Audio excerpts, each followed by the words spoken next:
لله رب العالمين والصلاة والسلام على سيد المرسلين أما بعد فأعوذ بالله من الشيطان الرجيم بسم الله الرحمن الرحيم پڑھیے الصلاة والسلام عليك يا رسول الله وعلى آلك وأصحابك يا حبيب الله الصلاة والسلام عليك يا نبي الله وعلى آلك وأصحابك يا نور الله۔ درود پاک پڑھنے کے بے شمار فضائل و برکات ہیں۔ بڑی خوبصورت حدیث پاک ہے نبی پاک علیہ الصلوۃ والسلام کی۔ سب کے دلوں میں کچھ نہ کچھ تمنائیں ہوتی ہیں، ڈیزائرز ہوتی ہیں، خواہشات ہوتی ہیں، اور تمنا یہ ہوتی ہے وہ پوری ہو جائے ہیں۔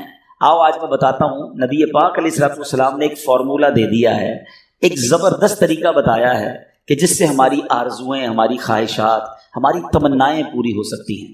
سرور کائنات علیہ الصلوۃ والسلام نے فرمایا من صلی علی فی یوم 100 مرۃ، جس نے روزانہ مجھ پر 100 مرتبہ درود بھیجا، قضى اللہ لہ 100 حاجۃ، اللہ تبارک و تعالیٰ اس کی 100 حاجتیں پوری فرمائے گا۔ 100 درود 100 حاجتیں۔ ہم تو 2-3 حاجتیں پھر ایسے پھنسے ہوئے ہیں کہ وہ کام سیدھے ہو جائیں تو پتہ نہیں کتنے بڑے معاملے حل ہو جائیں گے۔ 100 حاجتیں۔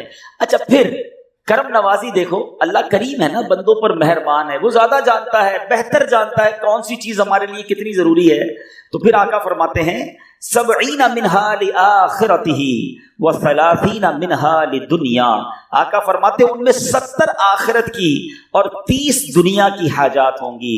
دنیا میں 30 حاجتیں پوری ہو جائیں گی اور آخرت کی 70 حاجتیں پوری ہوں گی۔ اور کرنا کیا ہے، محنت کیا کرنی ہے، کوشش کیا کرنی ہے، صرف 100 بار درود پاک پڑھنے والے کو یہ اجر ملتا ہے۔ تو اے میرے میٹھے اسلامی بھائیوں، چلتے پھرتے اٹھتے بیٹھتے آج کل سوشل میڈیا پہ گھنٹوں ہمارے وقت گزر رہے ہیں، اس سے بچیے اور درود پاک اپنی زبان پر جاری رکھیے۔ پھر دیکھیں انشاءاللہ، بلکہ میں سچ بتاؤں، اگر کوئی ایسا میرا بھائی بیٹھا ہے نا جو پریشان ہے، بیمار ہے، قرضے میں ڈوبا ہوا ہے، کسی ڈیفیکلٹی میں ہے، گھر میں پرابلم ہے، طبیعت ٹھیک نہیں ہے، آپ یقین کریں، آپ درود پاک کا وظیفہ شروع کر دیں اور پڑھتے رہیں۔ بس آپ اپنی آنکھوں کے سامنے دیکھیں گے کہ چیزیں آسان ہونا شروع ہو گئی ہیں، طبیعت بہتر ہونا شروع ہو گئی ہے، بوجھ ہلکا ہونا شروع ہو گیا ہے، ٹینشن فارغ ہونا شروع ہو گیا ہے۔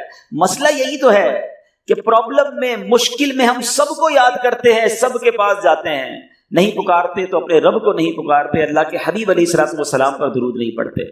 تو اپنی عادت بنائیں، اور درود پاک تو کب کب کس کس کو کام آیا ہے۔ اگر میں یہ کہوں نا کہ میری اور آپ کی دنیا میں آمد کا ایک سبب بھی ہم سب کی جو تخلیق ہوئی ہے، ہمارے جد امجد کون ہیں، ہم کس کی اولاد ہیں؟ حضرت آدم علیہ السلام کی۔ اچھا ماشاءاللہ، حضرت آدم یعنی ہماری امی حضور پھر کون ہوئی؟ بی بی حوا۔ ماشاءاللہ، اتنا تو پتا ہے نا۔ حضرت آدم اور بی بی حوا کا رشتہ کیسے ہوا آپ کو پتا ہے؟ یہ نکاح کیسے ہوا، یہ رشتہ ہوا، یہ جوڑا بنا تو یہ سلسلہ بنی آدم شروع ہوا نا، اولاد شروع ہوئی، اور بڑھتے بڑھتے بڑھتے آج ہم سارے دنیا میں آ گئے۔ ہمیں آدمی کہا کیوں جاتا ہے؟ ہم حضرت آدم علیہ السلام کی اولاد ہے نا۔ اب آؤ بتاتا ہوں، یہ پہلا نکاح، یہ پہلا رشتہ، یہ پہلا جو جوڑا بنا وہ کیسے بنا؟ سبحان اللہ۔ اب اس کے بارے میں یہ آتا ہے کہ جب علامہ نبہانی رحمۃ اللہ تعالی نقل کرتے ہیں کہ جب اللہ عز و جل نے حضرت آدم علیہ السلام کو پیدا کیا، انہوں نے آنکھیں کھولی تو عرش پر اسم محمد صلی اللہ علیہ وسلم لکھا ہوا دیکھا۔ حضرت آدم کے دنیا میں آنے سے پہلے ہی میرے آقا کا چرچا ہے، نبی پاک کا نام عرش پر لکھا ہوا ہے۔ اب عرض کی اے میرے رب، کیا مجھ سے بڑھ کر بھی تیری بارگاہ میں کوئی عزت والا ہے، معزز ہے؟ حضرت آدم اللہ سے پوچھ رہے ہیں۔ ارشاد فرمایا ہاں، یہ نام تیری اولاد میں سے ایک نبی علیہ الصلوۃ والسلام کا ہے جو تجھ سے بڑھ کر میرے یہاں معزز ہے۔ حضرت آدم سے کہا جا رہا ہے کہ تجھ سے بڑھ کر میرے ہاں معزز ہیں، اگر وہ نہ ہوتے تو میں نہ آسمانوں کو پیدا کرتا، نہ زمین کو، نہ جنت کو، نہ جہنم کو۔ پھر جب اللہ عز و جل نے ان کی پسلی سے حضرت حوا رضی اللہ تعالی عنہا کو پیدا کیا تو آدم علیہ الصلوۃ والسلام نے انہیں دیکھا، ایسی مخلوق جس کے مشابہ کوئی اور مخلوق نہ تھی۔ اللہ عز و جل نے حضرت آدم علیہ الصلوۃ والسلام میں خواہش بھی پیدا کی تو انہوں نے عرض کی الہی یہ کون ہیں؟ فرمایا حوا رضی اللہ تعالی۔ عرض کی مولا میرے ساتھ جوڑا بن جائے۔ ارشاد ہوا تم اس کا مہر ادا کرو۔ عرض کی مولا مہر کیا ہے؟ ارشاد فرمایا اس نام والے پر 10 مرتبہ درود بھیجنا ہے، جس کا نام عرش پہ دیکھا ہے نا، اس کے نام پر 10 بار اس نام والے پر درود بھیجو۔ تو کہا اے اللہ میں نے ایسا کر لیا تو کیا میرا جوڑا ہو جائے گا؟ میرا جوڑا بن جائے گا؟ فرمایا ہاں، اب حضرت آدم علیہ السلام نے 10 بار درود پاک پڑھا اور یہ مہر بنا حضرت آدم علیہ السلام اور بی بی حوا رضی اللہ تعالیٰ عنہ کے درمیان جوڑا بننے کا رشتہ ہوا. اور اس کے بعد یہ ساری کائنات میں جو ہم دنیا میں آئے تو گویا پتا چلا کہ وجہ تخلیق کائنات، یہ تو اس حدیث سے بھی پتا چل گیا کہ نبی پاک علیہ السلام کے لیے یہ کائنات بنائی گئی. اور سبحان اللہ، حضرت آدم علیہ السلام کا جو بی بی حوا سے جوڑا بنتا ہے اس کا مہر بھی نبی پاک پر درود پڑھنا ہے. اب سوچئے کب سے نبی پاک پر درود بھیجا جا رہا ہے، کب سے میرے آقا کا چرچا ہے. اللہ اکبر. شاعر لکھتے ہیں نا کہ یہ کائنات بنائی کیوں گئی، اتنی سجائی کیوں گئی. سبحان اللہ. وہ کہتے ہیں کہ خدا کیوں نہ کرتا آرائشیں بزم انکا میں، خدا کیوں نہ کرتا آرائشیں دنیا کے ساما میں، تمہیں دولہا بنا کے بھیجنا تھا بزم انکا میں. یہ ساری کائنات ہی سجائی گئی ہے نبی پاک علیہ السلام کے لیے. مولانا حسن عطا خان صاحب لکھتے ہیں نا، کونین بنائے گئے سرکار کی خاطر، کونین بنائے گئے سرکار کی خاطر، کونین کی خاطر تمہیں سرکار بنایا، ایسا تجھے خالق نے طرحدار بنایا، یوسف کو تیرا طالب دیدار بنایا. حضرت آدم علیہ السلام نے جب یہ سوال کیا ہوگا، ذرا امیجن کریں کہ یا اللہ مجھ سے بڑھ کر بھی کوئی تیرے یہاں عزت والا ہے، تو بتایا کیا گیا ہے تیری اولاد میں، آنا تیرے بعد بظاہر ہے مگر تجھ سے بھی زیادہ عزت والا ہے. سید اعلیٰ حضرت امام اہل سنت بڑا پیارا شعر لکھتے ہیں کہ جب سے حضرت آدم علیہ السلام کو یہ پتا چلا کہ میری اولاد میں کوئی ایسی شخصیت نے بھی آنا ہے جو رب کے یہاں اتنا مقبول ہے، تو اس کی یاد میں حضرت آدم علیہ السلام گویا گم رہا کرتے. سبحان اللہ. سید اعلیٰ حضرت لکھتے ہیں کہ حضرت آدم علیہ السلام کیا کہا کرتے کہ ظاہر میں میرے پھول ہیں، حقیقت میں میری اصل. بعد میں آنے والا تنے کے تنا جو ہے اس کے بعد پھول آتا ہے نا، کہتے ظاہر میں تو میرے پھول ہیں، حقیقت میں میری اصل. اس گل کی یاد میں یہ صدا ابو البشر کی ہے. ابو البشر کہتے ہیں حضرت آدم علیہ السلام کو، وہ اس وقت بھی نبی پاک کو یاد کرتے تھے کہ ایک پھول نے آنا ہے، لیکن باغ سجایا اسی کے لیے گیا ہے، سب ساری کائنات سجی اسی کے لیے ہے. سید اعلیٰ حضرت لکھتے ہیں نا، کیا خوبصورت بات لکھتے ہیں، انہی کی بو مایہ سمن ہے، انہی کا جلوہ چمن چمن ہے، انہی سے گلشن مہک رہے ہیں، انہی کی رنگت گلاب میں، آقا ہی کا سب کچھ ہے، انہی کا سب یہ سجایا ہوا، ان کے صدقے سے یہ ساری کائنات بنی ہے. اللہ بس نبی پاک کا سچا غلام بنا لے، آقا اپنی غلامی میں قبول فرما لے، نبی پاک کا ذکر زبان پر جاری ہو جائے. فضول باتوں سے بچاؤ اپنے آپ کو، نکلو ان فضول باتوں سے، اپنی زبان کو ذکر و درود سے تر رکھو. انشاءاللہ اگر یہ زبان درود پڑھتی رہی تو ضرور نبی پاک رحمت کی نگاہ فرمائیں گے. اپنے غلاموں پر وہ بڑے مہربان ہیں. اور یاد رکھو، امیر اہل سنت لکھتے ہیں نا، آپ عطار کیوں پریشان ہیں، عاشقوں پر تو وہ مہربان ہیں، ان پہ رحمت وہ خاص کرتے ہیں جو مسلمان سلام کہتے ہیں. آپ سلام کہیے تو صحیح، درود پڑھیے تو صحیح، پھر دیکھو کیسے پھر مہربانی ہوتی ہے. تو اب نیت کرتے ہیں انشاءاللہ، اب تو ویسے بھی رجب کا مہینہ، پھر شعبان، پھر رمضان، مبارک مہینے آ گئے ہیں کہ اب کثرت سے درود پاک پڑھیں گے انشاءاللہ. آئیے محبت کے ساتھ باآواز بلند درود پاک پڑھ لیں. صلو علی الحبیب صلی اللہ تعالی علی محمد صلی اللہ علیہ وسلم. حضرت منصور بن عمار رحمۃ اللہ تعالی علیہ ایک روز واز فرما رہے تھے تو کسی حقدار نے 4 درہم کا سوال کیا. کوئی غریب تھا، مسکین تھا، اس نے 4 درہم کا سوال کیا. تو آپ رحمۃ اللہ تعالی علیہ نے اعلان کیا کہ جو اس کو 4 درہم دے گا میں اس کو 4 دعائیں دوں گا. آپ نے، اللہ کے ولی تھے، آپ نے فرمایا جو اس کو 4 درہم دے گا میں اس کو 4 دعائیں دوں گا. اس وقت ایک غلام گزر رہا تھا، خود بھی غریب تھا، مگر اللہ کے ولی کی ایک ایسی شاندار آواز سنی کہ 4 دعائیں ملیں گی. تو اس نے کیا کیا، اپنے پاس اس کے 4 درہم تھے وہ اس نے غریب کو دے دیے، اس سائل کو دے دیے. تو حضرت نے کہا کہ اب بتاؤ کون سی 4 دعائیں کروانی ہیں. کہ حضرت پہلی دعا تو کر دیں کہ میں غلامی سے آزاد کر دیا جاؤں، غلام ہوں، غلامی سے میری آزادی ہو جائے. نمبر 2، مجھے ان درہم کا بدلہ بھی مل جائے، 4 درہم دے تو دیے، مجھے اس کا بدلہ بھی مل جائے. تیسری دعا حضور یہ کر دیں مجھے اور میرے آقا کو توبہ نصیب ہو جائے. چوتھی دعا یہ کر دیں کہ میرے آقا کی، آپ کی اور تمام حاضرین کی بخشش ہو جائے. 4 بڑی پیاری دعائیں کروا لی اس نے جناب. اب آقا کے پاس جب وہ غلام پہنچا تو آقا کہتا اتنی دیر کیوں ہو گئی، کدھر رہ گئے تھے بھائی، کئی کام سے بھیجا تھا، اتنا لیٹ. کہتا ہے حضور ایسا ایسا ماجرا ہوا، راستے میں حضرت منصور اللہ کے ولی وہ کہہ رہے تھے جو 4 درہم دے دے میں 4 دعائیں کروں گا، میں نے تو 4 درہم دی اور 4 دعائیں کروا کے آیا ہوں۔ کہا اچھا بتاؤ دعائیں کون سی تھی، پہلی دعا بتاؤ۔ کہا حضور میں نے پہلی دعا تو کی کہ اللہ مجھے غلامی سے آزاد کر دے۔ آقا کہتا ہے جا تو غلامی سے آزاد ہے۔ پہلی دعا فوراً قبول ہو گئی نا، پہلے آقا کو دعا سنائی، آقا کہتا جا تو غلامی سے آزاد۔ کہا بتا دوسری دعا کون سی کروا کے آیا ہے؟ کہا حضور دوسری دعا میں نے یہ کی کہ جو 4 درہم میں نے دیے ہیں مجھے اس کا بدلہ مل جائے۔ غریب آدمی تھا ظاہر ہے، تو آقا نے کہا کہ میں نے تجھے 4 درہم کے بدلے 4000 درہم دیے۔ ارے بھائی واہ بھائی، تیسری دعا بتا کون سی کروا کے آیا؟ کہا حضور تیسری دعا میں نے کی کہ مجھے اور میرے آقا کو گناہوں سے توبہ کی توفیق نصیب ہو۔ یہ سنتے ہی آقا واقعی آقا تھا، اس کی زبان پر استغفار جاری ہو گیا، کہنے لگا یا اللہ میں اپنے پچھلے سارے گناہوں سے توبہ کرتا ہوں۔ کہا بتا چوتھی دعا کیا کروائی تھی؟ کہا حضور چوتھی دعا یہ تھی کہ آپ کی یعنی میرے آقا کی، میری اور تمام حاضرین اجتماع کی مغفرت ہو جائے۔ یہ سن کر آقا نے کہا 3 باتیں تو میرے اختیار میں تھی، وہ میں نے کر لی، چوتھی میرے ہاتھ میں نہیں ہے، مغفرت کرنا تو اللہ کا کام ہے نا۔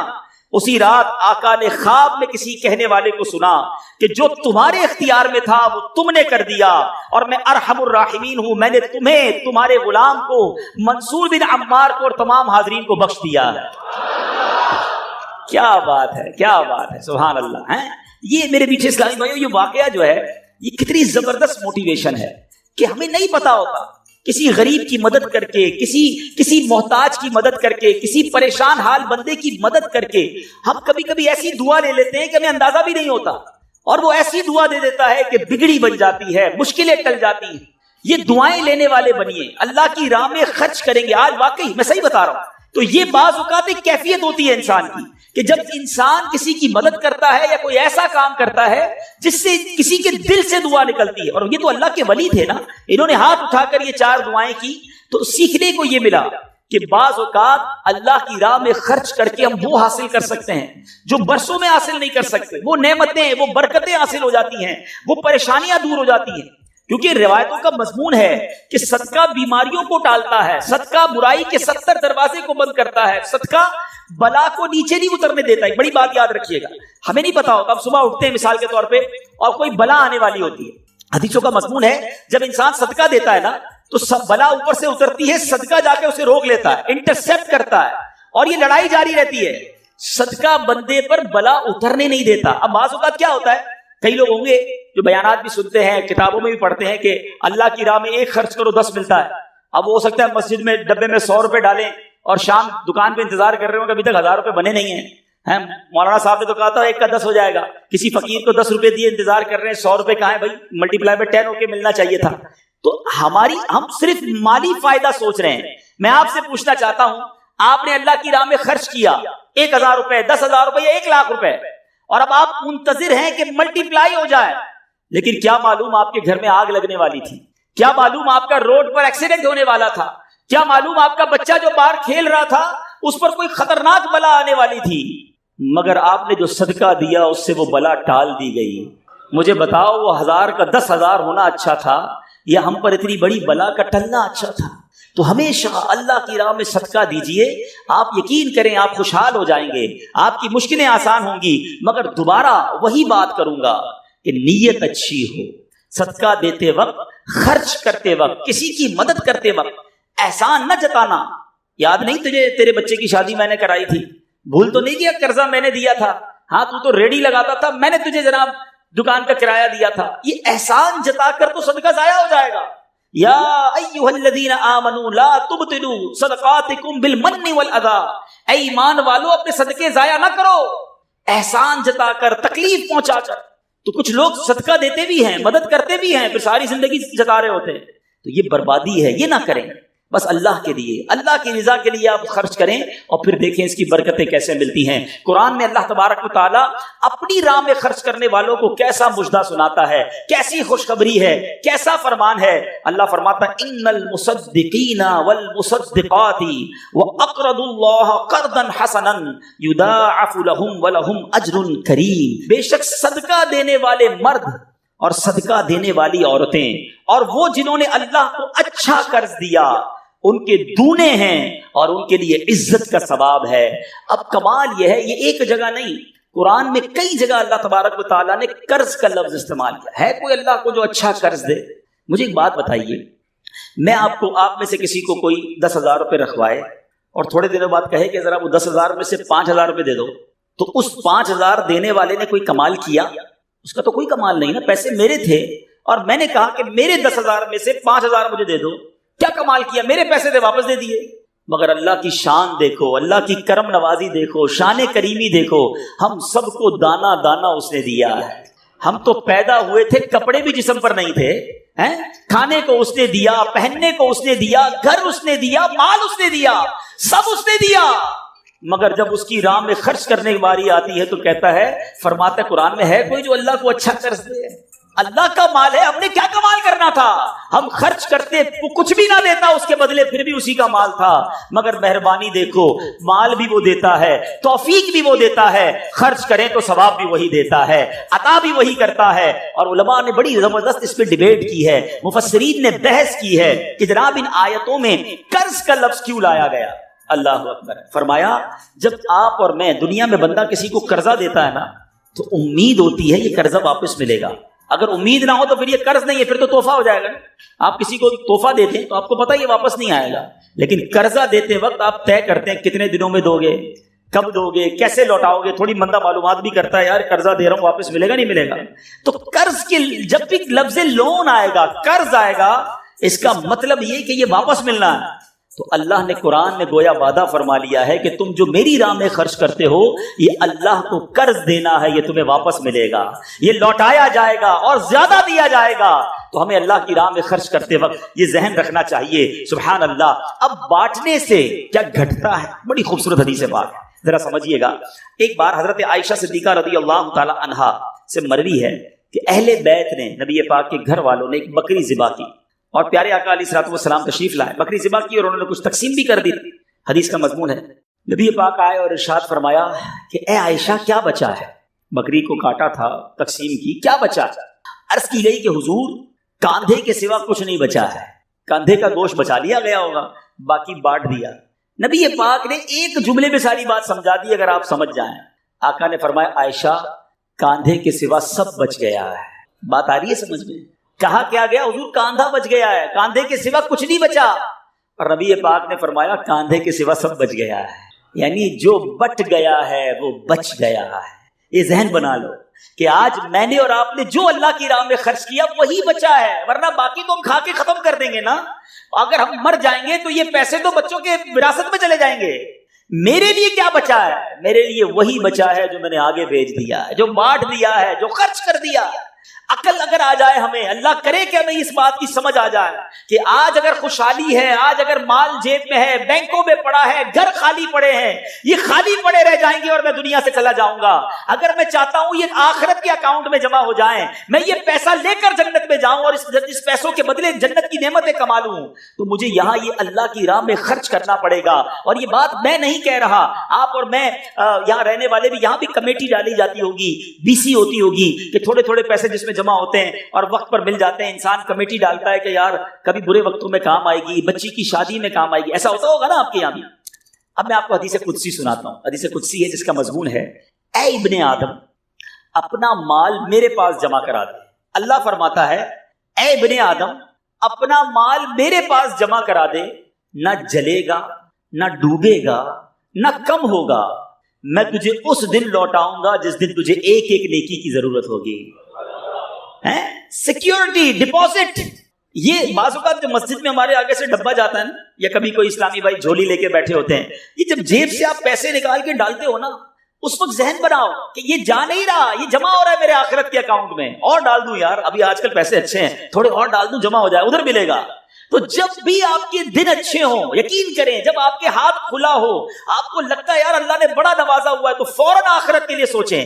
جیسے ہی زیادہ پیسے آتے ہیں بندہ سوچتا ہے نا یار آج کل اچھے پیسے ہو گئے, تو اچھی جگہ پر گھر لے لیتے ہیں, چلو بچوں کو لے کے کہیں سیر کرانے جاتے ہیں. آپ اپنے پیسے کو دنیا میں انجوائمنٹ کے لیے جب یوز کر رہے ہیں تو اسی پیسے کو آخرت کی انجوائمنٹ کے لیے، آخرت کی لگژریز کے لیے، آخرت کی نعمتوں کے لیے استعمال کرنے کا ذہن بنائیں اور دیتے چلے جائیں۔ میں یہاں ایک مشورہ بھی دینا چاہوں گا، بالخصوص میرے بزرگوں کو، اللہ نے جن کو نوازا ہے، بلکہ میں کہتا ہوں تھوڑے پیسے بھی ہیں نا، یہ میرا مشورہ یاد رکھ لو۔ اور یہ امیر علیہ سنت نے ایک بار مدنی مذاکرے میں بھی فرمایا ہے۔ ہم نے الحمدللہ تحدیث نعمت کے لیے عرض کرتا ہوں، الحمدللہ میری والدہ مرحومہ نے، میرے والد صاحب نے، میں نے خود بھی، ہمارے گھر والوں نے، ہم نے اس طریقے پر عمل کیا اور اس کی برکتیں پائی ہیں۔ تو اچھی نیت سے میں آپ کو بتاتا ہوں کہ ہم دیکھیں دنیا میں ہیں، ٹھیک ہے، ہم نے بہت سارے ایسے جنازے پڑھے ہیں، ایسے سویم میں بھی گئے ہیں، 40ویں میں بھی گئے ہیں، اور جا کے ہم نے مرحوم کے بچوں کو کہا ہے کہ دیکھیں آپ کے ابو جان چلے گئے دنیا سے، کروڑوں روپے چھوڑ کر گئے ہیں، آپ کے ابو نے کتنا کیا آپ کے لیے، اب آپ اپنے ابو کے لیے کچھ کیجئے، کوئی مسجد بنائیے، کوئی مدرسہ بنائیے، کوئی کنواں کھدوائیے، اپنے والد کو ثواب پہنچائیے۔ تو وہ بیٹا جس کے لیے باپ نے زندگی گزار دی، کروڑوں اربوں روپے چھوڑ کر گیا، وہ کہتا ہے ابھی تو ہاتھ بڑا ٹائٹ ہے، تو ابھی بعد میں کریں گے، تو بعد میں دیکھ لیں گے، اور ہم دیکھتے ہیں اس کے بعد مرحوم کے لیے بظاہر کچھ نہیں کیا جاتا۔ تو آج مجھے اور آپ کو اپنی فکر خود کرنی ہے۔ اگر آپ نے پیسے کمائے ہیں نا، آپ نے مکان بنائے ہیں، آپ نے جائیدادیں بنائی ہیں، تو اپنی فکر خود کیجئے۔ اس کے دو طریقے ہیں، ایک طریقہ اپنی زندگی میں ہی انہوں نے ماشاءاللہ یہ مسجد بنا دی، مدرسہ بنا دیا، بہت اچھی بات ہے، یا تو یہ کر لیں، اور اگر یہ نہیں کر پا رہے تو دوسرا طریقہ بتاتا ہوں جو بڑا آسان ہے، وہ یہ ہے کہ انسان کو شریعت نے یہ اختیار دیا ہے کہ آپ اپنی وصیت کر جائیں، اور وصیت میں 30% آپ وصیت کر سکتے ہیں کہ آپ کے چھوڑے گئے مال میں سے 30% کسی نیکی کے کام میں خرچ کر دیا جائے، آپ کے لیے صدقہ جاریہ کے لیے خرچ کر دیا جائے۔ بھائیوں والا مشورہ ہے، آپ عمل کریں نہ کریں، کہ اگر زندگی میں یہ وصیت کر دیں کہ میرے مرنے کے بعد جو بھی میرا مال بچے گا اس میں سے 30% جو ہے وہ دعوت اسلامی کو یہ کہہ کر دیا جائے کہ میرے لیے صدقہ جاریہ کے لیے مسجد، مدرسہ، جامعہ، کوئی ایسا کام کر دو کہ قیامت تک مجھے ثواب ملتا رہے۔ مجھے بتاؤ، مرنے کے بعد آپ کا مال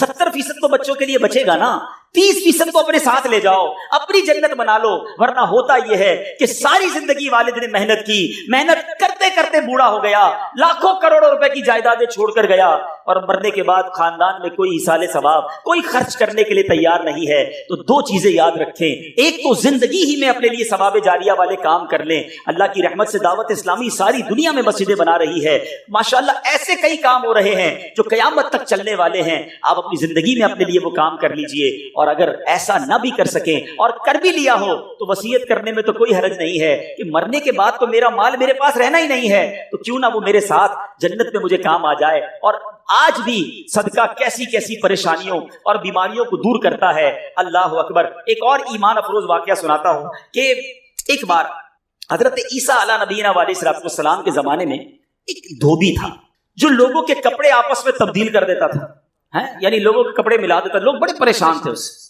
تو لوگوں نے حضرت عیسیٰ علیہ الصلوۃ والسلام کو اس کے متعلق بتایا، تو آپ نے اللہ عز و جل کی بارگاہ میں دعا کی کہ اے اللہ اس کو ہلاک فرما دے۔ اللہ کے نبی نے ایک ایسے شخص کے لیے دعا کی کہ یا اللہ اس کو ہلاک کر دے، تیرے بندے اس سے بڑے پریشان ہیں۔ ایک روز وہ دھوبی بالکل اسی معمول میں نکلا، اس کے پاس 3 روٹیاں تھیں۔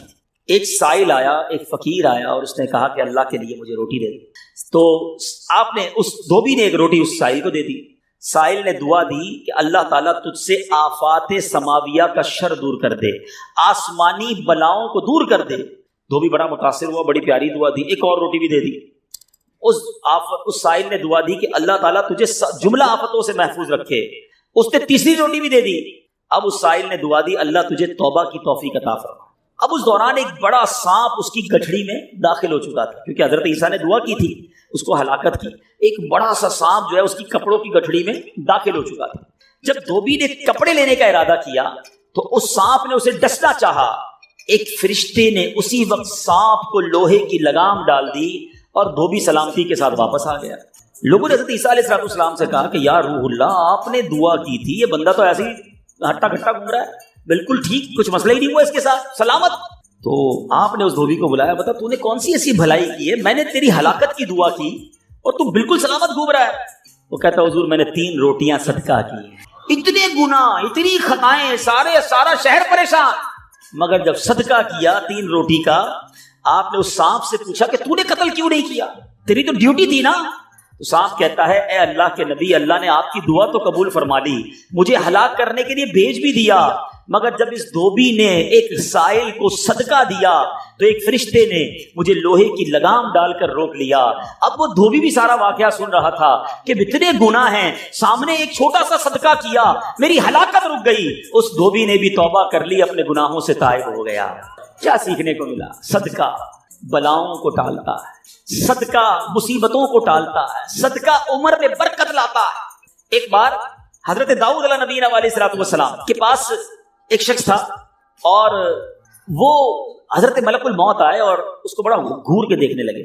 تو تھوڑی دیر کے بعد ملک الموت تو چلے گئے، تو آپ نے اس شخص نے کہا کہ حضور یہ کون تھا جو مجھے گھور رہا تھا؟ آپ نے کہا ملک الموت تھے۔ ملک الموت سے پوچھا کہ تم کیوں گھور رہے تھے؟ کہا کہ یہ بندے کی اب 3 دن زندگی رہ گئی ہے، اب 3 دن کے بعد یہ دنیا سے چلا جائے۔ تھوڑے دن ہوئے تو وہ بندہ گھوم رہا ہے، پھر رہا ہے آپ کے سامنے۔ ملک الموت آیا، آپ نے کہا تم نے تو کہا تھا 3 دن میں اس کی روح قبض کرنی ہے، تو بالکل ٹھیک ہے، کوئی مسئلہ ہی نہیں۔ کہا حضور 3 دن ہی باقی تھے، میں نے روح قبض کرنے پہنچنا تھا، جس دن پہنچنا تھا اس دن یہ بندہ گھر سے باہر نکلا۔ ایک غریب نے صدا لگائی، ایک فقیر نے پکارا، اس نے 20 درہم اس کو دیے، اس فقیر نے اس کو دعا دی، اللہ نے وہ دعا ایسی قبول کی کہ ہر درہم کے بدلے اس کی عمر میں 1 سال کا اضافہ فرما دیا۔ 20 سال عمر بڑھ گئی ہے اس کی۔ اب ذرا سوچئے میٹھے اسلامی بھائیوں، ایسے کئی واقعات ہیں، کئی باتیں بتا دی جاتی ہیں، کئی باتیں پتہ نہیں ہوتی۔ ہو سکتا ہے ہماری بھی آخری وقت آنے والا ہو، اللہ نے کسی کی دعا سے بڑھا دیا ہو، ہمارا بھی کوئی برا وقت آنے والا ہو، کوئی اللہ نے نیکی کروا دی، ہم بچ گئے ہوں، تو کرتے رہا کرو نیکی، جچاؤ نہ، دکھاؤ نہ، بتاؤ نہ، کرتے رہا کرو۔ اللہ کریم ہے، وہ نیکوکاروں کا اجر ضائع نہیں کرتا، وہ ضرور عطا فرماتا ہے۔ اور کیسے عطا فرماتا ہے؟ ایسے ایسے واقعات ہیں کہ سنے تو ایمان تازہ ہو جاتا ہے۔ مثال کے طور پہ حضرت سیدنا حبیب عجمی رحمۃ اللہ تعالیٰ علیہ کے دروازے پر ایک سائل نے دستک دی، تو آپ کی زوجہ محترمہ جو ہے وہ آٹا گوندھ کے رکھا تھا اور پڑوس سے آگ لینے گئی تھی۔ پہلے زمانے میں لکڑی وغیرہ آگ کے لیے لینی ہوتی تھی، آٹا گوندا ہوا تیار تھا، آپ نے وہی آٹا اٹھایا اور اس سائل کو دے دیا۔ آپ کی زوجہ آئی کہ آٹا کدھر گیا؟ کہ غریب آیا تھا، اس کو ضرورت تھی، میں نے گوندا ہوا آٹا دے دیا۔ بہت اچھا کیا، مگر ہم نے بھی تو کھانا ہے نا، ہمارے بھی تو کچھ نہیں چھوڑا، آپ نے سارا ہی دے دیا۔ اب تھوڑی دیر ہوئی تو کیا ہوتا ہے کہ دروازے پر دستک ہوتی ہے، ایک بندہ ایک بہت بڑا تھال لے کر پکی ہوئی روٹیاں بھی لاتا ہے اور سالن بھی لاتا ہے۔ آپ اپنی زوجہ سے کہتے ہیں دیکھ لو، دیا آٹا تھا، روٹیاں بھی پکے آ گئی، ساتھ سالن بھی آ گیا ہے۔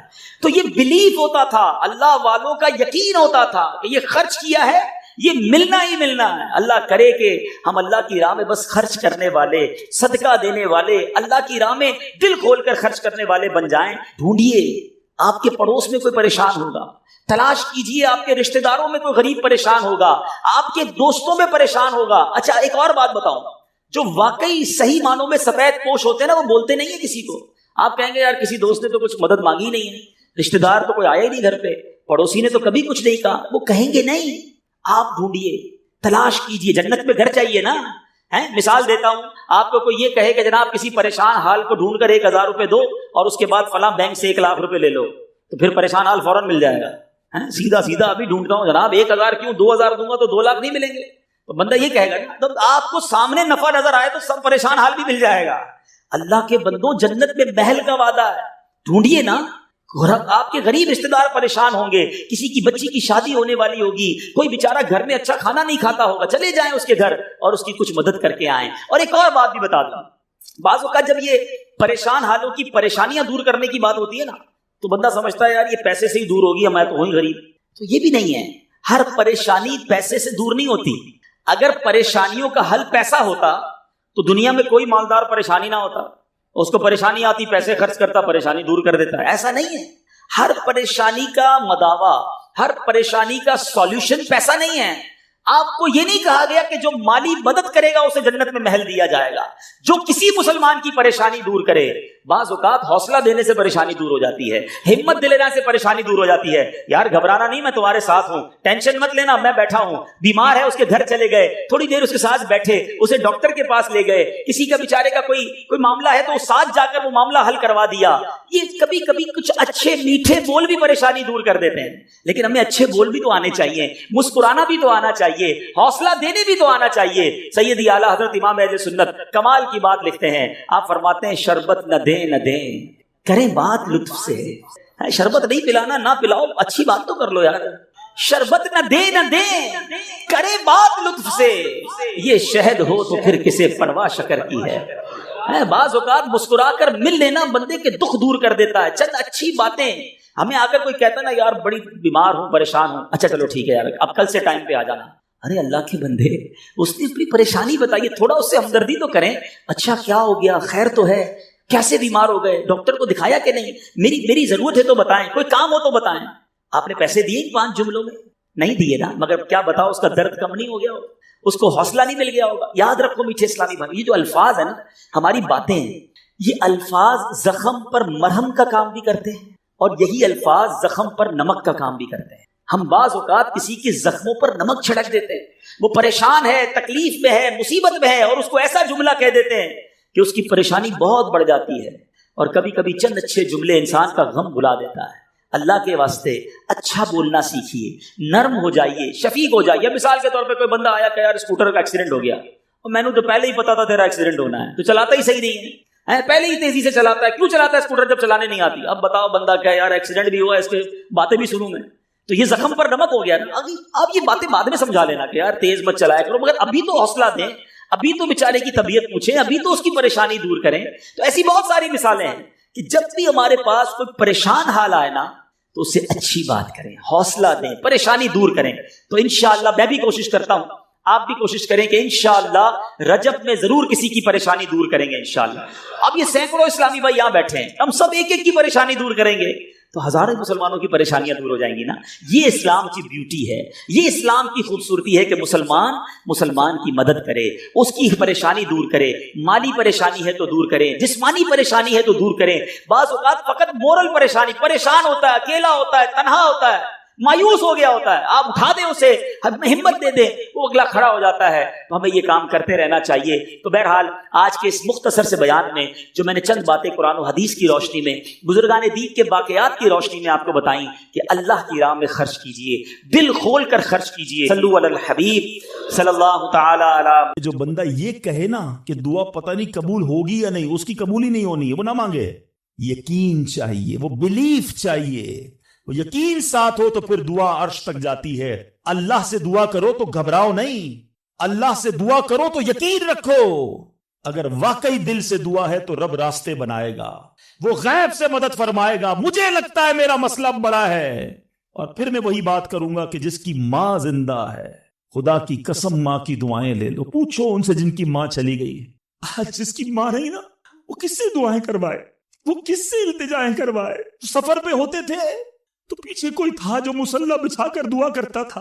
ہر تھوڑے دنوں بعد پیغام آتا تھا, بیٹا کدھر پہنچے, بیٹا طبیعت کیسی ہے. ارے ماں سوچو تو صحیح, بیٹے کا کام تھا ماں سے پوچھنا کہ ماں تمہاری طبیعت کیسی ہے. ماں پوچھتی ہے بیٹا تم کیسے ہو.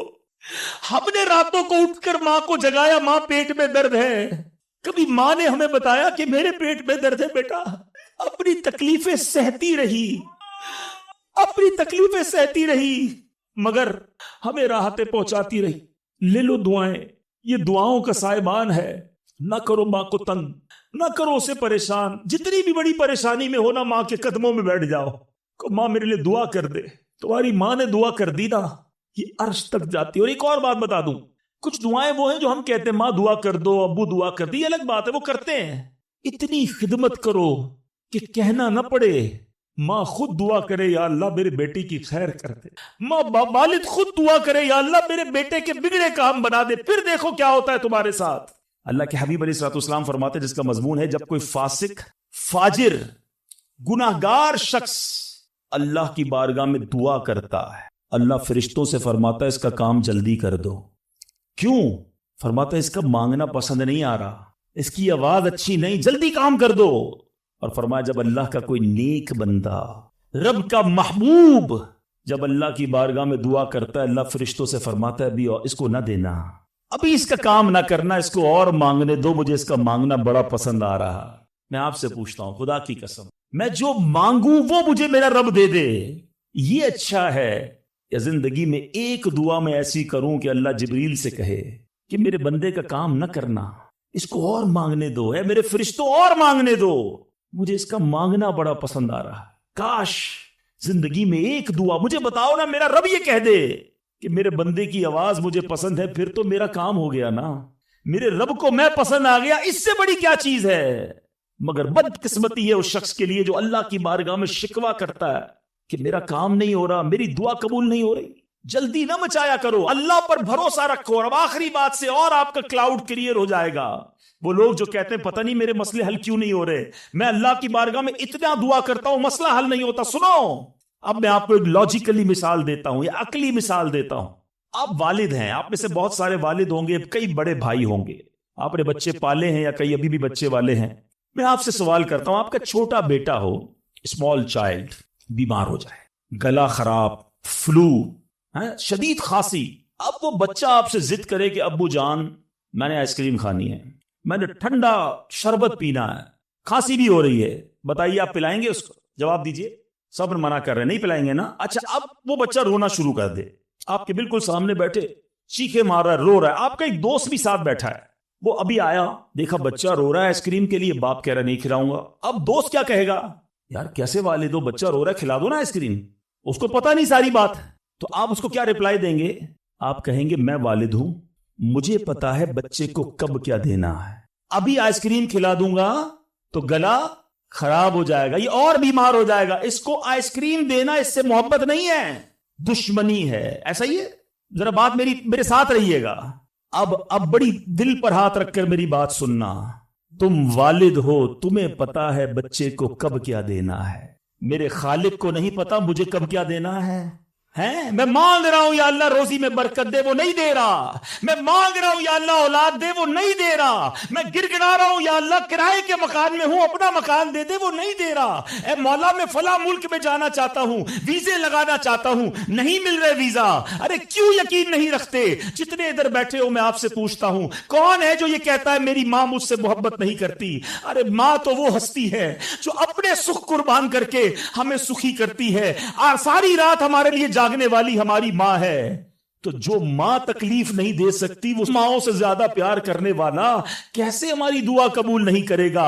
یہ یقین رکھ لو، اگر میں مانگ رہا ہوں وہ نہیں دے رہا تو وہی میرے لیے بہتر ہے۔ میرا کام نہیں ہو رہا نا، وہی میرے لیے بہتر ہے۔ جو اولاد کے تمنائی ہیں، نہیں مل رہی اولاد، یقین کر لو کہ میرے لیے اولاد بہتر نہیں۔ پوچھو ان ماں باپ سے جن کے بچے مار کر انہیں گھر سے نکال دیتے ہیں، وہ کہتے ہیں کاش بچہ پیدا ہی نہ ہوتا، بیٹے نے مارا ہے مجھے، بیٹے نے گھر سے نکال دیا۔ ایسی اولاد نہیں دنیا میں؟ ان ماں باپ سے پوچھو، کیا پتا آپ کے مقدر میں ویسی ہی اولاد ہو۔ اور اللہ فرما رہا ہے، اللہ کریم ہے، ہمارے بارے میں اچھا فیصلہ کیا کہ ہمیں اولاد سے محروم رکھا۔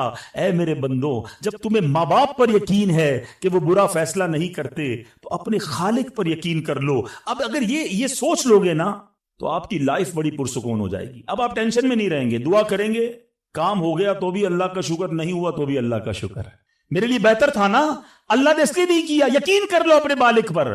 ایک بار میں افریقہ میں تھا، تنزانیہ میں، ایک بہت بڑے بزنس مین تھے، انہوں نے کہا میرا بہت بڑا ان کا کاروبار تھا، 7,000 گھر انہوں نے بنائے تھے، پورا سٹی بنایا، بڑی محبت کرتے ہیں دعوت اسلامی سے۔ مجھے کہا تنزانیہ آئے، اب ہمارے ساتھ چلیں اور ہمارے اس پورے شہر کے اندر دعا کر دیں۔ میں نے کہا چلیں، چلتے ہیں۔ میں ان کے ساتھ بیٹھ گیا ان کی گاڑی میں۔ سنیے گا ذرا، میں اس بزنس مین سے ایک بات سیکھا ہوں اور میں بھولتا نہیں ہوں بات، تقریباً جب بھی میں نے یہ بیان کیا مجھے واقعہ خود ہی یاد آ جاتا ہے۔ تو ہم گئے اس کے ساتھ، one of the biggest business man of that country, بڑا کام تھا ان کا۔ ہم گئے تو اتفاق تھا جو پل تھا اس شہر کو اور ان کے شہر کو ملانے والا، وہاں کوئی ورک ہو رہا تھا، کام ہو رہا تھا۔ گاڑی رک گئی ہماری، وہ بڑا آدمی تھا، اس نے کئی لوگوں کو فون کیا، بھائی ہماری گاڑی کو نکلنے دے۔ کہا نہیں صاحب گاڑی نہیں نکل سکتی، پل پر کام ہو رہا ہے، ٹریفک کلوز۔ بہت کوشش کی اس نے، نہیں ہوا، ہم واپس آ گئے۔ جب ہم واپس آئے تو مجھے لگا کہ یار اس کو بیچارے کو دل چھوٹا ہو جاتا ہے نا انسان کا، بڑی محبت سے لے کر گیا اور لے ہی نہیں جا سکا۔ تو میں نے کہا آپ گھبرائیں نہیں، اس میں کوئی خیر ہوگی، اللہ خیر کرے گا۔ میں ان کو تسلی دے رہا ہوں۔ یار اس بندے نے جو جملہ کہا نا، وہ کہتا ہے بھائی میری زندگی کا ایک دستور ہے، جب میرا کام ہو جاتا ہے نا تو میں ایک بار اللہ کا شکر ادا کرتا ہوں، نہیں ہوتا تو 2 بار اللہ کا شکر ادا کرتا ہوں۔ میں شاکڈ ہو گیا، میں نے کہا آپ نے کیا کہا، ذرا دوبارہ کہیے۔ وہ بزنس مین ہے، مولوی، کوئی عالم دین نہیں تھے، لیکن مجھے سکھا گیا وہ بندہ۔ میں نے کہا دوبارہ کہیے۔ وہ کہتا ہے جب میرا کام ہو جاتا ہے نا میں ایک بار اللہ کا شکر ادا کرتا ہوں، جب نہیں ہوتا تو میں 2 بار اللہ کا شکر ادا کرتا ہوں۔ میں نے کہا یہ کیوں؟ کہتے نہیں کس نے کیا، کام نہیں ہوا تو کس کی مرضی سے ہوا، ہم دونوں کا جانا وہ ٹھیک ہی نہیں تھا، جب ہی روڈ بند ہو گیا، اللہ نے جو کیا میرے مالک نے بہتر کیا۔ میں نے کہا یار آپ کمال کی شخصیت ہو، میں اتنا خوش ہوا اس بندے سے۔ یہ فارمولا یاد کر لو، لائف پرسکون ہو جائے گی۔ جو مانگو مل جائے یا اللہ تیری مہربانی، جو نہ ملا یا اللہ پھر بھی تیری مہربانی، تو میرے ماں سے زیادہ مجھے چاہنے والا ہے، بہتر تھا جبھی تو نہیں دیا۔ اچھا اب دعا کے کچھ آداب بھی سن لیں۔ دعا قبول نہ ہونے کا ایک سبب حرام روزی بھی ہے۔ حدیث کے الفاظ ہیں حرام خور کی دعا قبول نہیں ہوتی۔ بندہ حرام بھی کھا رہا ہے، سود کا کام بھی کر رہا ہے، ملاوٹ بھی کر رہا ہے، جھوٹ بول کر روزی بھی کما رہا ہے، کہتا ہے دعا کیوں قبول نہیں ہوتی؟ ایک بار حضرت موسیٰ علیہ نبینا علیہ الصلوۃ والسلام نے ایک شخص کو دیکھا، بڑا رو رہا تھا، بڑا گر گڑا رہا تھا، یا اللہ میری دعا قبول کر لے، یا اللہ میری دعا قبول کر لے۔ حضرت موسیٰ نے دیکھا، اللہ سے عرض کی مولا تیرا بندہ کتنا رو رہا ہے، گر گڑا رہا ہے، میرے مالک اس کی دعا قبول کر لے۔ ارشاد ہوا اے موسیٰ یہ اتنا روئے کہ روتے روتے مر جائے، اتنے ہاتھ اٹھائے کہ اس کے ہاتھ آسمان کو چھو لیں۔ اے موسیٰ میں نے اس کی دعا قبول نہیں کرنی۔ عرض کی مولا کیا وجہ ہے؟ ارشاد ہوا اے موسیٰ یہ کھاتا حرام ہے، اس جو لباس پہنا یہ حرام ہے۔ سوچئے اللہ کے نبی سفارش کر رہے ہیں اللہ اس کی دعا قبول کر لے، مگر حرام کھانے والے کی دعا قبول نہیں ہوتی۔ اپنی روزی پاکیزہ کرو۔ آپ میں سارے چاہتے ہیں نا مستجاب الدعوات بن جائیں۔ مستجاب الدعوات کے معنی کیا ہے؟ جس کی ساری دعائیں قبول ہوں، سب چاہتے ہو نا؟ حضرت سعد بن ابی وقاص نے پیارے آقا سے سوال کیا، کیا بیوٹیفل کوسچن کر لیا، ہمارے کام سیدھا ہو گیا۔ آقا سے عرض کی یا رسول اللہ میں مستجاب الدعوات بننا چاہتا ہوں، I want to be a مستجاب الدعوات۔ نبی پاک نے کوئی لمبا چوڑا، آپ کو تو پورا سلیبس دیا جاتا ہے نا، پی ایچ ڈی کرنا ہے تو اتنی کتابیں پڑھو، ایم بی بی ایس کرنا ہے تو اتنی کتابیں پڑھو، لیکن مستجاب الدعوات تو کمال ہو گیا نا، اس سے بڑی ڈگری ہے کوئی؟ جو دعا مانگو وہ مل جائے، کوئی بڑا سلیبس نہیں دیا نبی پاک نے، اتنے سال روزے رکھو، اتنی تلاوت کرو، اتنے سجدے کرو، اتنے طواف کرو۔ سنو ایک لائن میں میرے آقا نے جواب دے دیا، فرمایا اے سعد اپنے لقمے پاکیزہ کر لو تو مستجاب الدعوات ہو جاؤ گے۔ That's it۔ غذا پاکیزہ ہو، آپ کی دعائیں قبول ہونا شروع ہو جائیں گی۔ ایک اور بڑی اہم بات جو مسٹیک کر جاتے ہیں وہ کیا ہے کہ ہم دعا کے اندر فوکس نہیں کرتے۔ یاد رکھیں اللہ غافل دل کی دعا نہیں سنتا، یاد رکھیے گا۔ مثال کے طور پہ ہم دعا کرتے وقت آمین، ابھی ادھر دیکھ رہے ہیں آمین آمین آمین، بات اللہ سے کر رہے ہو اور دھیان کہیں اور ہے۔ اس کو میں آپ کی ایگزامپل دیتا ہوں، آپ میں سے کئی ٹیچرز بیٹھے ہوں گے، پروفیسر بیٹھے ہوں گے، سیٹھ بیٹھے ہوں گے، والد بیٹھے ہوں گے، آپ کا اسٹوڈنٹ آپ کے سامنے بیٹھا ہے، آپ کا بیٹا آپ کے سامنے بیٹھا ہے، آپ کا ماتحت آپ کے سامنے بیٹھا، آپ اس کو بڑا کوئی بات سمجھا رہے ہیں، بیٹا دیکھو یوں کرنا یوں کرنا ہے، وہ کبھی ادھر دیکھے کبھی ادھر دیکھے کبھی موبائل نکال لے، کیسا لگے گا آپ کو؟ کمال ہے یار، میں تم سے بات کر رہا ہوں اور تمہارا دھیان کہیں اور ہے، توجہ سے سنو۔ آپ کو برا لگتا ہے آپ کا بچہ آپ کی بات نہ سنے، تم رب کی بارگاہ میں ہاتھ اٹھا کر دھیان کہیں اور ہے، کدھر سے دعا قبول ہوگی؟ یہ بے ادبی ہے۔ بارگاہ الہی میں حاضر ہیں تو بس فوکس، پتا چلے میں کس کے دربار میں ہوں، آنکھیں جھکی ہوں، ادب سے بندہ بیٹھے وضو کر کے، اس کا خیال مالک کے دربار کی طرف ہو کہ غلام ایک مجرم بادشاہ کے دربار میں ہاتھ اٹھائے بھکاری بن کر حاضر ہوا ہے، پھر دیکھیں کیسے عطا ملتی ہے۔ ایک اور مسٹیک دعا قبول نہ ہونے کا ایک سبب، اور وہ ہے یقین۔ ایک بڑا پرابلم یہ ہے، بندہ کہتا ہے یار چلو مانگ لیتے ہیں، باقی ہوتی نہیں اپنی دعا قبول۔ ایک واقعہ مجھے یاد آیا، ایک بار ایک گاؤں میں بارش نہیں ہو رہی تھی، بڑا زبردست قحط، گاؤں والوں نے طے کیا چلو مل کر ذرا دعا کرتے ہیں، نماز استسقاء وغیرہ پڑھتے ہیں، گاؤں کے سارے لوگ جمع ہوئے، ہزاروں کا مجمع۔ کئی سالوں سے اس گاؤں میں بارش ہی نہیں ہوئی، پتے پتے کو بوند بوند کو لوگ ترس رہے، قحط۔ ایک نوجوان ایک ینگسٹر آیا، ہاتھ میں اس کی چھتری ہے، سارے گاؤں والے ہنسنے لگے کہ اللہ کے بندے کئی سالوں سے ایک قطرہ پانی کا نہیں گرا، تم چھتری لے کر آئے ہو۔ اس نوجوان نے کمال کا جواب دیا کہ جس سے مانگنے آئے ہیں وہی تو برسانے والا ہے۔ اب اگر اس نے برسا دی تو کیا بھیگتے ہوئے جاؤں گا؟ اب ہوا یہی، کتاب میں لکھا سب نے دعا مانگی، نوجوان کے یقین کی برکت سے دعا کے دوران موسلا دھار بارش شروع ہو گئی، سارا گاؤں بھیگتے ہوئے گیا، نوجوان چھتری کے نیچے چلتا ہوا جا رہا ہے۔ یقین ہوگا تو کام ہوگا، دعا پر یقین نہیں تو اللہ پر ہی یقین نہیں ہے تو کام کیسے ہوگا؟ یہ تو چند میں نے آداب بیان کر دیے۔ اب میں دو بڑی اہم باتیں کرنا چاہتا ہوں کہ دعا جو ہے نا ماں باپ کی، وہ بڑی امپورٹنٹ ہے۔ بعض اوقات ہم سمجھتے ہیں کہ یار کام نہیں ہو سکتا میرا، بڑا ٹپیکل ہے، میں بڑی مشکل میں پھنس گیا ہوں، میرے مسائل بہت ہیں، یہ مسئلہ حل ہو ہی نہیں سکتا، میں اتنے بڑے قرضے میں آ گیا ہوں کہ وہ قرضہ کیسے اترے گا؟ میں ساری زندگی نوکری کرتا رہوں، قرضہ تو نہیں اترنا، میری یہ بیماری ڈاکٹر کہتے ٹھیک ہی نہیں ہوگی۔ یہاں آ کر ہم ہمارا کانفیڈنس شیک ہو جاتا ہے, ہم اللہ سے بھروسہ اٹھا لیتے ہیں, ہمیں لگتا ہے نہیں یار یہ پرابلم سالو نہیں ہو سکتا. آج ایک بات سیکھ کر جانا, جو پرابلم آپ کے سامنے بہت بڑا ہے نا وہ آپ کے لیے بڑا ہے. ان اللہ علی کل شیء قدیر, میرا مالک جب چاہے جیسے چاہے حکم فرمائے اور مسئلہ حل ہو سکتا ہے. اب میں آپ کو اس کو لاجیکلی سمجھاتا ہوں. ایک آپ نے دیکھا ہوگا آپ کے گھر میں چونٹیاں چلتی ہیں, بازو کا چونٹیاں ہوتی ہیں نا, اب چونٹی جا رہی ہے, آپ اس کے سامنے سیب رکھ دیں, اب چونٹی کی طرف رہ کر سوچیں, چونٹی دیکھے گی اتنی بڑی چیز سیب, چونٹی کے لیے وہ سیب پہاڑ ہے, چونٹی ہٹا سکتی ہے اس کو؟ نہیں. وہ کیا کرے گی, کھڑی رہے گی یا تو راستہ بدل دے گی, یار اتنی بڑی چیز سامنے آ گئی میں تو کچھ نہیں کر سکتی. وہی سیب آپ واپس اٹھا کے جیب میں رکھ لیں, چونٹی کا راستہ کلیئر. بات سمجھ رہے میری؟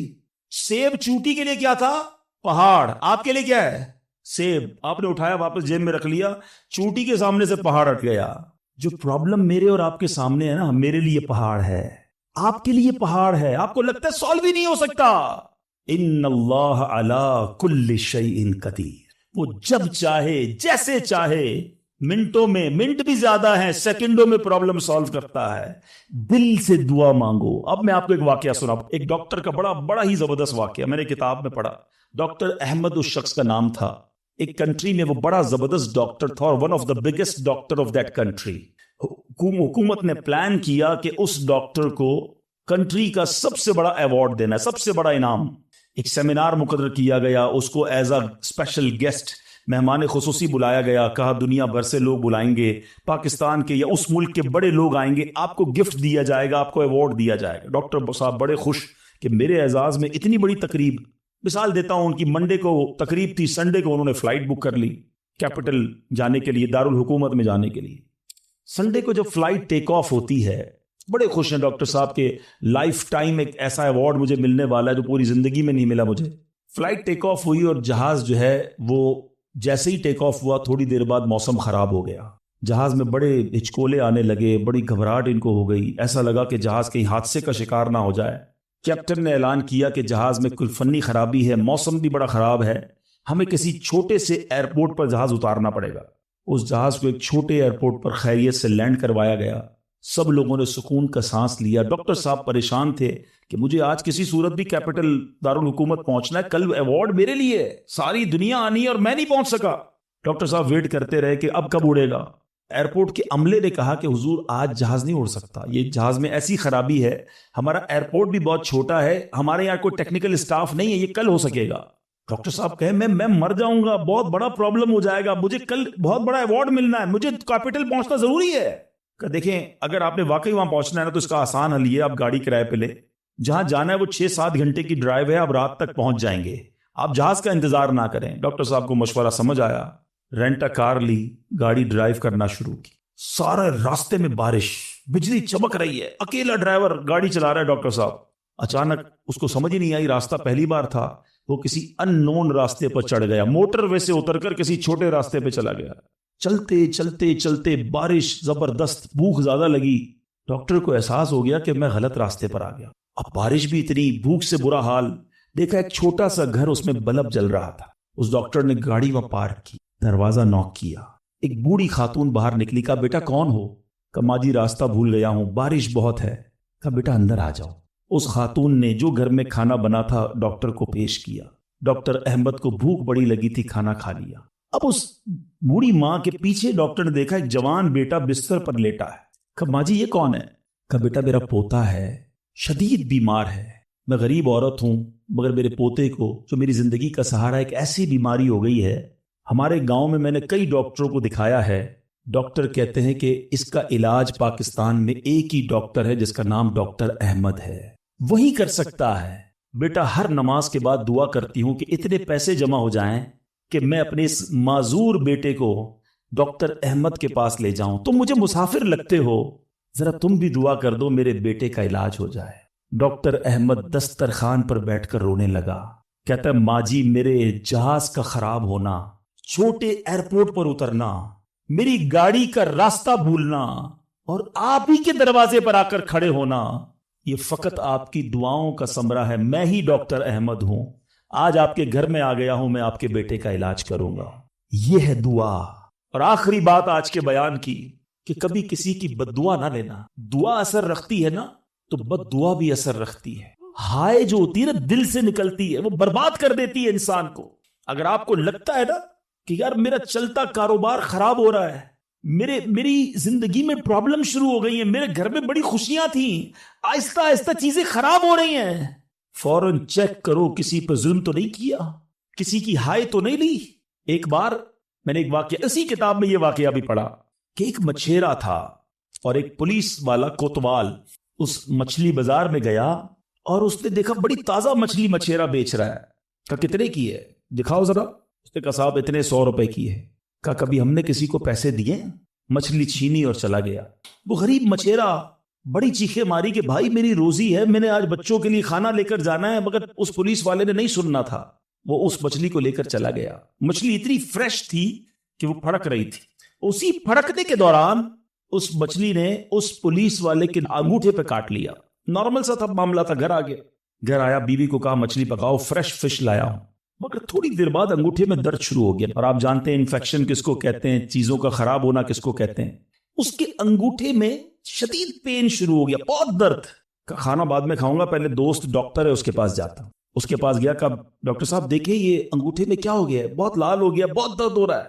کہا اس میں زہر پھیل گیا ہے, ابھی ڈیسائیڈ کرو ورنہ یہ انگوٹھا نہیں کاٹو گے تو ہاتھ کاٹنا پڑے گا. کہا اچھا. ہاں, انگوٹھا کٹوایا, گھر آیا, بڑا افسردہ کہ انگوٹھا ہی کٹ گیا. ابھی دسترخوان پر بیٹھا تو ہتھیلی میں درد شروع ہو گیا, ہتھیلی لال ہونا شروع ہو گئی, بڑی تکلیف. پھر گیا ڈاکٹر کے پاس کہ ڈاکٹر صاحب آپ نے کہا تھا انگوٹھا کٹوا دو ہتھیلی بچ جائے گی, ہتھیلی بھی لال ہو گئی. کہ بیٹا اس میں بھی انفیکشن ہو گیا ہے, فوری فیصلہ کرو, میری عقل کام نہیں کر رہی ورنہ ایسا نہ ہو تمہارا پورا بازو کاٹنا پڑے. مرتا کیا نہ کرتا, ہتھیلی کٹوائی.